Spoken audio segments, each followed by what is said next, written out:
Olá, meu primeiro ano. Como é que vocês estão? Espero que bem. Estou com saudade, mas em breve nós estaremos juntos aí novamente. Eu coloquei nesse vídeo aqui a resolução de duas questões da avaliação de desempenho de vocês. E eu selecionei essas duas questões porque ela vai servir para a gente dar uma revisada de organelas membranosas e não membranosas. Não deixem de assistir a aula que está disponível lá no canal. Coloquei duas aulas, separei em duas partes. A primeira parte, biologia celular, transporte de membrana, o conteúdo que nós tínhamos visto antes do isolamento. E o vídeo 2, biologia celular 2, já com citoplasma, organelas membranosas e não membranosas. Então não deixem de assistir, tirem todas as dúvidas que vocês tiverem lá no grupo do WhatsApp. Eu vou estar disponível para solucionar essas dúvidas.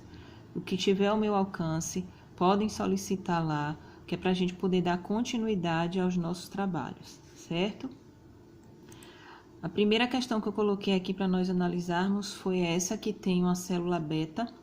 A imagem mostra as células beta da superfície do pâncreas.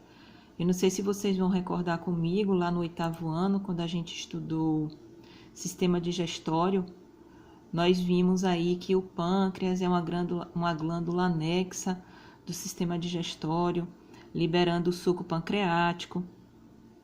Ele libera também dois hormônios chamados de insulina e glucagon, que tem como objetivo controlar a quantidade de glicose no sangue.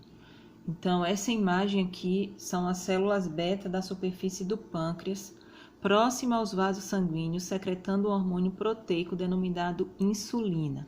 A insulina, ela tem uma função antagônica com o glucagon, ou seja, são opostos. Enquanto a insulina diminui a quantidade de glicose no sangue, o glucagon ele aumenta a quantidade de glicose sanguínea. Então, o que é que a questão está mostrando aqui na imagem? A imagem mostra uma célula beta que está lá no pâncreas e secreta o hormônio glucagon. A sequência de eventos e as organelas envolvidas desde a produção até a liberação desse hormônio.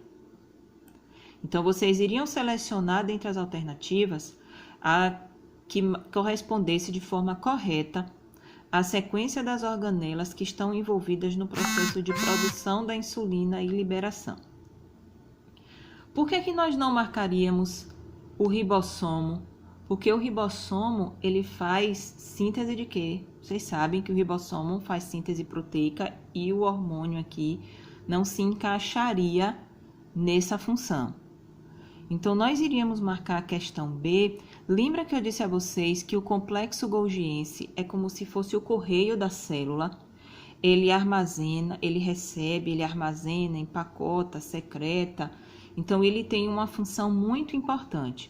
A alternativa correta que vocês iriam marcar seria a alternativa C. Retículo endoplasmático granuloso fazendo síntese de hormônio. O retículo endoplasmático liso, ele não está envolvido nesse processo de síntese de hormônio. Lá na videoaula que eu disponibilizei para vocês, vocês vão perceber que o retículo endoplasmático liso tem funções diferentes do retículo endoplasmático granuloso. Beleza? E o complexo golgiense também nós não marcaríamos essa alternativa porque ele não está relacionado aqui à sequência correta dos eventos que deveriam acontecer. Então, inicialmente, o retículo endoplasmático faz a síntese hormonal da insulina, o complexo golgiense armazena e produz as vesículas de secreção. Essa secreção é realizada por exocitose, que é aquele processo de liberação de substâncias para fora da célula.